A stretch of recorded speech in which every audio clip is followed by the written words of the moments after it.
Hello. എൻ്റെ മക്കൾക്ക് ഈ മിച്ചർ, ചിപ്സ് അതുപോലുള്ള ഐറ്റംസിനോടൊക്കെ ഒരു വല്ലാത്ത കൊതിയാണ് കേട്ടോ. അപ്പം ഞാൻ വിചാരിച്ചു എന്നാൽ അത് കുറച്ച് ഹെൽത്തി ആൻഡ് ഹൈജീനായിട്ട് ഉണ്ടാക്കി കൊടുത്തേക്കാമെന്ന് വിചാരിച്ചു. ഞാൻ കടലമാവും അരിപ്പൊടിയും കൂടെ വെച്ചിട്ടാണ് ഉണ്ടാക്കുന്നത്.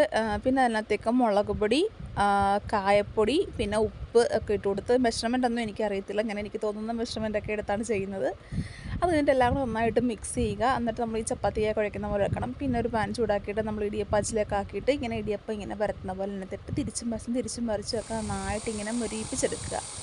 അങ്ങനെ എല്ലാം ഇതേപോലെ ചെയ്ത് ഇങ്ങനെ നമുക്ക് കുറേ കിട്ടും. അത് കഴിയുമ്പോഴത്തേക്ക് നമുക്ക് ഇതിനകത്തേക്ക് ആ എണ്ണയിൽ തന്നെ നമുക്ക് കുറച്ച് കപ്പലണ്ടിയും വേപ്പിലയും പിന്നെ കുറച്ച് വെളുത്തുള്ളി ചതച്ചതും എല്ലാം കൂടെ ഒന്ന് വറുത്തെടുക്കാം, മിച്ചറിന് ടേസ്റ്റ് കൂട്ടാൻ. എന്നിട്ട് നമുക്കിതെല്ലാം കൂടി ഇങ്ങനെ കൈകൊണ്ട് ഇങ്ങനെ ഞെരടി കുഞ്ഞു മിച്ചർ പോലെ ആക്കണം. അത് കഴിഞ്ഞിട്ട് ഈ വറുത്ത് വെച്ചേക്കുന്ന കപ്പലണ്ടിയും വെളുത്തുള്ളിയും വേപ്പിലയും എല്ലാം കൂടി ഇട്ട് മിക്സാക്കി എടുക്കുക. അത്രയേ ഉള്ളൂ. നല്ല അടിപൊളി മിച്ചർ നമുക്ക് വീട്ടിൽ തന്നെ ഉണ്ടാക്കിയെടുക്കാം. ഇതേ കണ്ട ഒരാൾ ഇവിടെ ഇപ്പോഴേ